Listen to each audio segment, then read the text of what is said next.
This is the world news at 12 on Voice of the People, 90.3 FM. My name is Chioma Innocent, and here are the top stories. Hamas lead 34 hostages it made free on the ceasefire. Simon Ekpa remains in custody as Finnish government releases two accomplices. Labour Party insists it can win 2027 polls without a measure. Oyedele refutes claims of no consultation on tax bills, says governors avoided meetings and the federal government to quarantine China passengers amid new virus outbreak. Details now.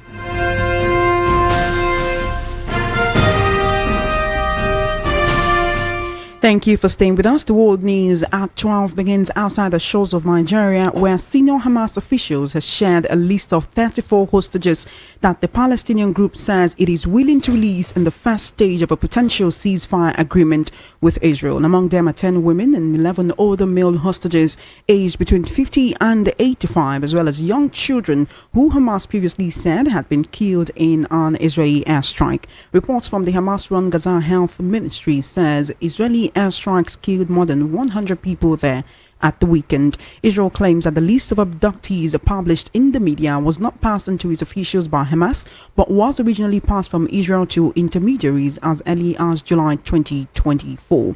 Over the weekend, ceasefire negotiations resumed in Doha, Qatar, but the talks do not appear to have made significant progress. A Hamas official told journalists that any agreement to return Israeli hostages would depend on a deal for Israel to withdraw from Gaza and the permanent ceasefire or end to the war.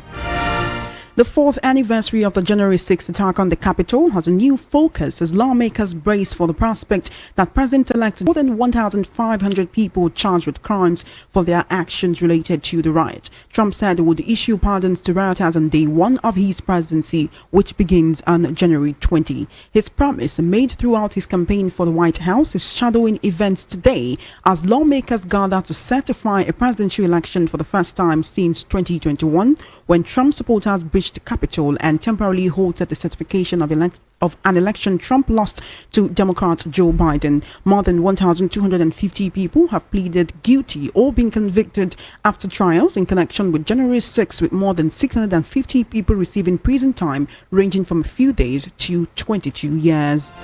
Canadian Prime Minister Justin Trudeau is likely to announce his resignation as leader of the ruling Liberal Party after nearly a decade in office. A source close to the matter revealed on Sunday that while Trudeau has not yet made a final decision, the announcement could come as early as today. The report follows revelations that Trudeau's anticipated departure may be timed ahead of an emergency meeting of Liberal legislators scheduled for Wednesday. Sources indicate the Prime Minister's resignation could leave the party without a permanent leader amid declining public support. The Finnish government has released two suspects who were arrested alongside Simon Ekpa for alleged subversive activities. Ekpa, who was apprehended on November 21, 2024, alongside four others, faces allegations of involvement in terror-related activities, including incitement to violence and funding terrorism in Nigeria. You will recall that after his arrest, the Pajet District Court ordered his detention, accusing him of spreading terrorist propaganda on social media. The group of five has been held in custody since November 2024. However, sources have disclosed that Finnish authorities released two of Ekpa's alleged co-conspirators. Government representatives confirmed Ekpa is still in custody but declined to provide additional information. This development comes after Nigeria's Chief of Defense Staff General Christopher Musa announced that the Nigerian government had formally requested Ekpa's extradition. General Musa stated that the necessary documentation for Ekpa's extradition had been submitted to the Finnish government. The Labour Party has declared its capability to win the 2027 presidential election without forming a coalition, emphasizing its strong grassroots support and appeal to Nigerians. The party reiterated that its performance in the 2023 elections demonstrated its potential to independently challenge and unseat the ruling All Progressives Congress (APC). The party's National Publicity Secretary Obiora Ifo made the assertion on Sunday, denying recent reports of a coalition agreement with Rabiu Kwankwaso of the New Nigerian People's Party (NNPP) and former Vice President Atiku Abubakar of the People's Democratic Party (PDP). He noted that the Labour Party did not need any coalition in 2023 when it gathered millions of votes from Nigerians who wanted the party to take over the leadership of the nation. He also alleged that the system played a trick on both Nigerians and the Labour Party. He further affirmed that the party has what it takes to win elections at the highest level, as demonstrated in 2023. He noted that everything the party stands for and canvassed in 2023 is what Nigeria needs at the moment, so it does not need a coalition to win the election. The Labour Party secretary, however, said it has not foreclosed the possibility of a measure if the terms were right. The chairman of the Presidential Committee on Fiscal Policy and Tax Reforms, Taiwo Oyedele, yesterday pushed back on allegations that the panel did not consult with Nigerian governors, disclosing that the heads of the subnational governments cancelled 4 scheduled meetings. Oyedele, who appeared on a television program, also disclosed that in the course of consultations, the committee met physically with at least 120 Muslim clerics, mostly from the north, as well as the League of Northern Democrats, to break down the implications of the ongoing tax reforms. Earlier, an elder statesman and northern politician, Buba Galadima, had, while appearing on television, insisted that the bills were only fair to Ogun and Lagos State, maintaining that the Oyedele-led group failed to meet with any governor except that of Lagos State. He also alleged that members of the panel were disowning the report behind the chairman, observing that some members of the committee said they were not carried along before the decisions on the bills were taken. The introduction of the tax reform bills has sparked widespread debates, especially in the north, which has said the value-added tax VAT will cut its accruals from the Federation account. The proposed legislation aims to overhaul the country's tax collection and administration systems, presenting an opportunity to create a more equitable and efficient taxation model. However, one of the bills, especially the one which proposes a derivation-based model for VAT distribution, has been rejected by the 19 northern governors and traditional rulers and many northern leaders. The federal government has said it would activate surveillance measures for inbound passengers from China following the current surge of a respiratory virus. Reports indicate that the virus has led to overcrowded hospitals, emergency measures, and public concerns in China. The virus, attributed to the human metapneumovirus, has seen cases spiking across northern Chinese provinces this winter, particularly amongst children. Neighboring countries such as Cambodia, Taiwan, and Hong Kong are closely monitoring the HMPV situation, having reported a few cases but no widespread outbreaks. In response to the rising cases, the Chinese government announced measures including constant monitoring of cases, the adoption of masks, social distancing, and disinfection of public spaces to curb the increase of the virus. The new virus outbreak is coming 5 years after the emergence of a novel coronavirus COVID-19 in Wuhan, China, which was declared a global pandemic by the World Health Organization in March 2020. You're currently listening to the World News at 12 right here on Voice of the People 90.3 FM. We'll take a short break and return with the news analysis segment. Do stay tuned.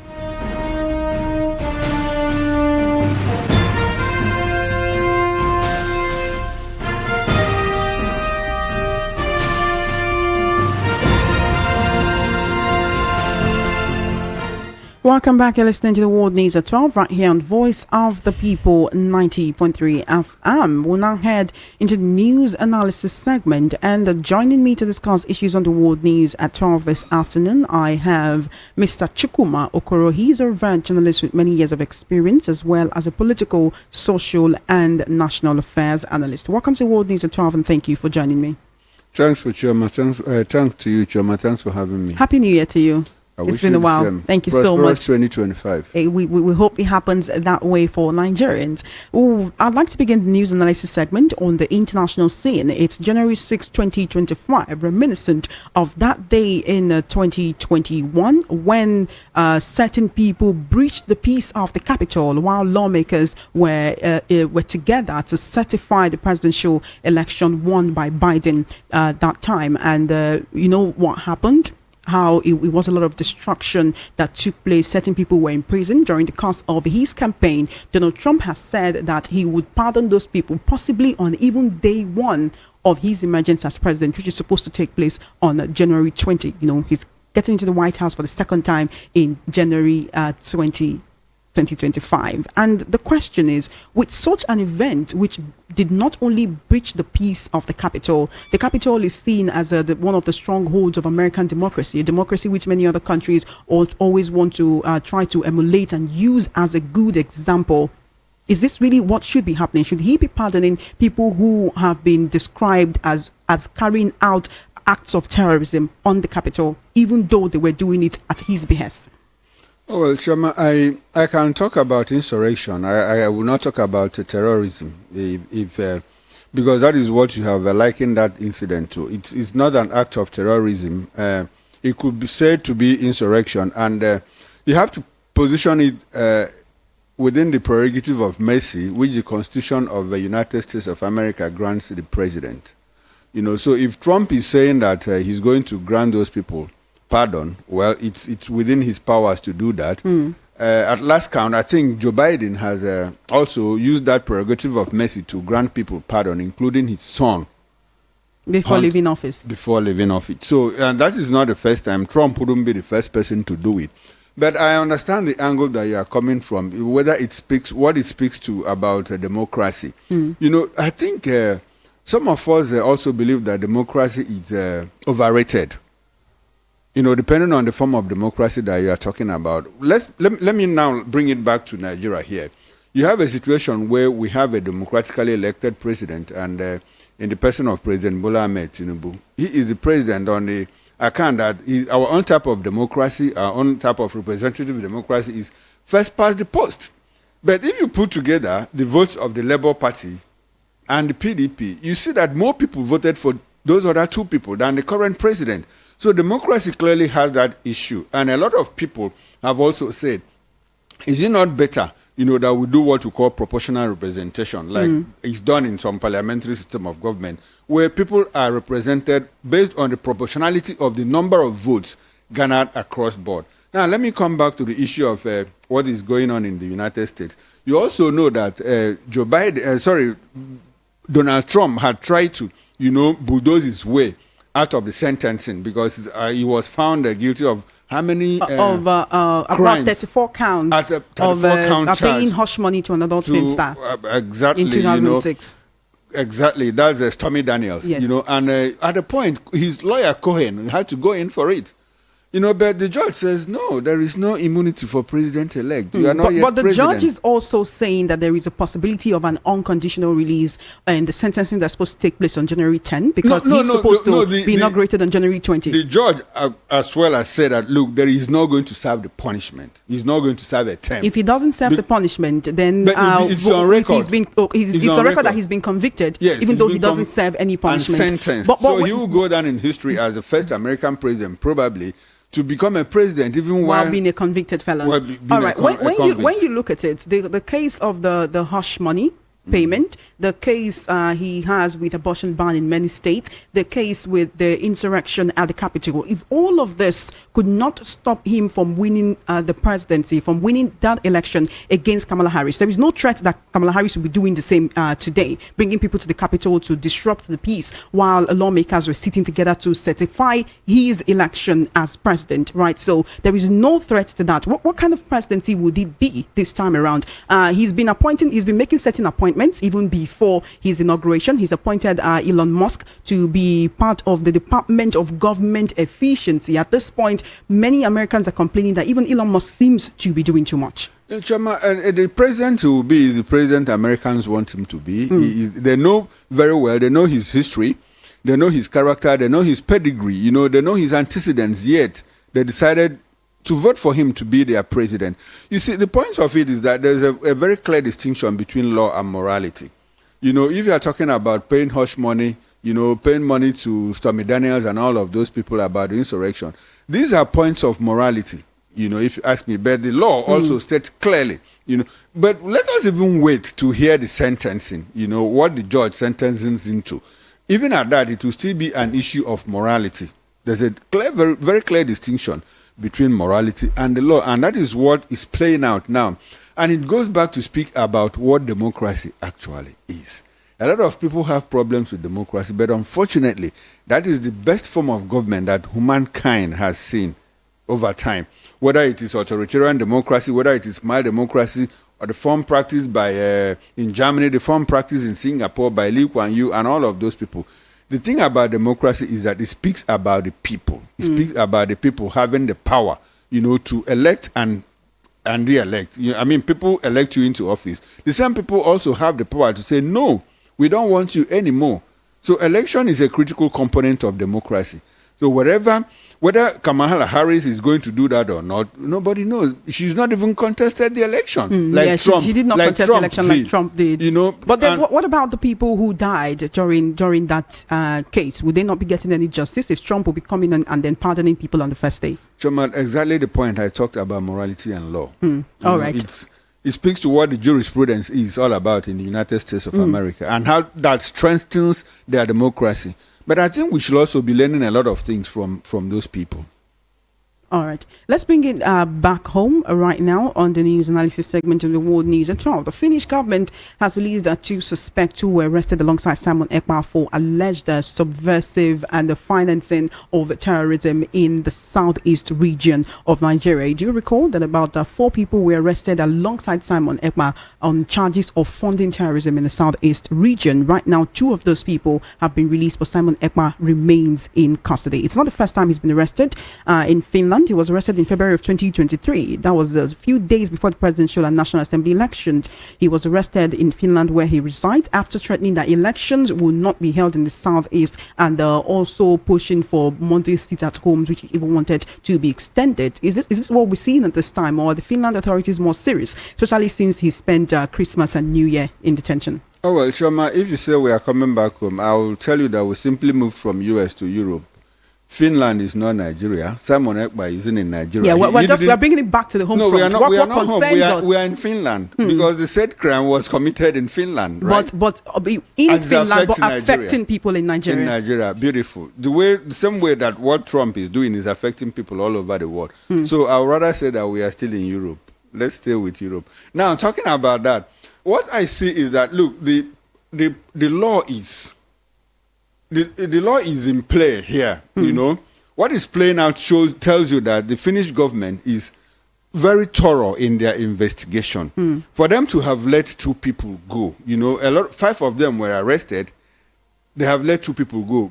That is to tell you that those people have been proved innocent through their investigations. And it's against what happens in our client, where people are just rounded up, put in detention. That has been in detention for how many years? Since 2021, right? And the court have said, look, let this man go. And the moment the court said, let him go, the federal government went back and preferred several other count charges against him. That is not what the law says. So it speaks to are also interested in keeping him there. With what has happened to Simon Ekpa, it shows you that, look, probably he has questions to answer. That is why they are still keeping him in custody. And I like the fact that you said that this isn't the first time, that they are arresting him. He was arrested sometime, taken into the facility, and after investigations, they let him go. Now they took him in again, and the investigation is ongoing. And I understand that the court will sit sometime in February. Is it February or end of January? On top of my head, I can't recall the exact date. But he's going through a process of investigation. He's going through a process of free trial to prove himself innocent. And if the court finds him guilty, they'll know what to do. I like the fact that our Chief of Defense Staff says that they have made presentations, to the Finnish government to ensure that they repatriate him. The first question to ask will be, is there any form of extradition treaty between the Nigerian and Finnish government? The answer now remains no, except there are other processes that they are going to use, like going through the EU. And I said here the Nigerian government has said that they formally requested for Simon Ekpa's extradition. That is what I'm saying. It's a formal request. Now, is there any treaty between Nigeria and Finland? As at now, the answer is no. Except that they are going through other diplomatic channels, like the EU, or if they are able to convince the Finnish government that, look, this man is better, that justice to him is better served here in Nigeria. So let us see how the Finnish government and Nigerian government will work that out. I said the other day, it's also good that the Nigerian government is going through this route, to ensure that they bring Simon Ekpa back. If they feel that he's a person of interest in the insecurity that has enveloped the Southeast, as against what they did to Nnamdi Kanu in 2021, where they had to rendition him back to Nigeria. And a lot of people have said, look, you owe this young man an apology. And the courts have also said, you have no case against him, Because you brought him back illegally as a criminal. All right. What I want to focus on right now is the insecurity in many parts of the southeast. Just, I think it was on Saturday, I was hearing a news that could have actually turned tragic, where someone we knew, who's a media mogul right here in Lagos, was apprehended by soldiers right there in the southeast while going to the airport. And that wasn't just the case. This person was moving with some DSS escorts, and even when these DSS escorts actually showed their identity cards to say, "Look, this is who we are," they were ordered to lie on the ground. They were told that they would be shot at. It took the intervention of one of the leaders of that soldier to actually say, "Okay, you know what, you can go." If Simon Ekpa is incarcerated right now, and yet these set issues of insecurity still continues in the east. I don't know if you heard the story of that native doctor who had his 3 children murdered in Anambra State. And this same situation I talked about, the media mogul who was accosted by soldiers, also happened in Anambra State. Many Southeasterners have been complaining about the militarization of the Southeast region. So this particular one now, does it have to do with Simon? Does it still have to do with Simon Ekpa? I like the word that you changed your word from apprehended to accosted. When you say apprehended, it looks like they were looking for him. They were not looking for him, so they just accosted him. You know, he was in transit in company of some DSS men who were also armed, who are also supposed to be protectors at that point, but yet the soldiers did not even look at that. Now that speaks to the level of what has been going on in the southeast for a very long time. You know, assuming the thing went awry, the story would have been that soldiers decimated fake IPOB and ESN operatives. That is what the story would have come out to be. And then the people who know this person know that he's a legitimate businessman. Exactly the point. And if it went awry, another story could have been that, oh, so this man has been a kidnapper all this while, and people didn't know about it. So it was just the mercy of God that saved him. But beyond mercy of God, so many people from the southeast have not been that lucky. Look at how Chike Akonyele, Dora Akonye's husband, was killed, you know, by yet to be identified unknown gunmen up until this moment, many years after that. We heard this because this man is prominent. We heard the case of Dora Chike Akonyele because he's prominent. Choma, a lot of people have been killed in cold blood by security operatives in the southeast. You know, Intersociety is a civil society organization that operates in the southeast, and they detail some kind of, you know, extrajudicial killing by security operatives of the Nigerian state. They recorded that as at last count, 32,300 people from the southeast have been killed in the past 9 years. Unfortunately, even in the midst of militarization of the entire southeast, insecurity persists. Choma, are you aware that travelers in the southeast had to pay per piece 5,000 naira a bus to pass through some checkpoints? People are asked to disembark, people are asked to alight. You put your hands on your head and cross military checkpoints. And kidnaps and insecurity, shootouts, you know, between criminal elements happen within earshots of these military checkpoints.